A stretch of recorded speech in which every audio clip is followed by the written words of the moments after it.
Hello friends, Ramadan serious டே 18. இன்னைக்குள்ள recipe பார்க்கலாமா? அதுக்கு ஒரு கப் கோதுமை மாவு கூட ஒரு கப் மைதா மாவு, அப்புறம் ஒரு டேபிள் ஸ்பூன் ரவை, தேவையான உப்பு, அப்புறம் 2 டேபிள் ஸ்பூன் எண்ணெய் சேர்த்து கொஞ்சம் கொஞ்சமா தண்ணி ஊற்றி இந்த மாதிரி பிசைஞ்சு எடுத்து வச்சுக்கலாம்.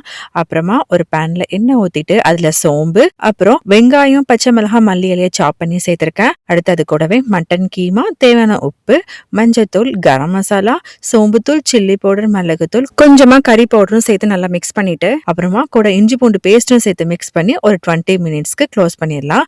இப்ப நமக்கு நல்லா குக் ஆயிடுச்சு. இப்ப நமக்கு ஸ்டஃப்பும் ரெடி ஆயிட்டு, அடுத்து நம்ம ஏற்கனவே ரெடி பண்ணி வச்சிருந்த மாவை இந்த மாதிரி விரிச்சிட்டு, அப்புறம் நான் ஒரு மோல்டு வச்சிருந்தேன், அதுக்கு மேல வச்சு உள்ள ஸ்டஃப்பையும் வச்சு க்ளோஸ் பண்ணிடலாம். மோல்டு இல்லைன்னா அதுக்கு பதிலாக நம்ம உள்ள வச்சு நம்ம ஃபோல்டு பண்ணி ஃபோக் ஸ்பூனால சுத்தி ப்ரெஸ் பண்ணிட்டாலே போதும். இதை நம்ம அப்படியே டீப் ஃப்ரை பண்ணலாம். செம்ம டேஸ்டா தான் இருக்கும். ஆனா நம்ம இப்ப ஏர் ஃப்ரை தான் பண்ண போறோம். லைட்டா ஆயில் ஸ்ப்ரே பண்ணி ஒரு 20 மினிட்ஸ்க்கு ஃப்ரை பண்ணிட்டேன். இப்ப நமக்கு வெளியே செம்ம கிறிஸ்பியா, உள்ள செம்ம ஜூஸியா இருக்கிற இறைச்சி பத்திரி ரெடி ஆயிடுச்சு. நீங்களும் ட்ரை பண்ணி பாருங்க, கண்டிப்பா பிடிக்கும்.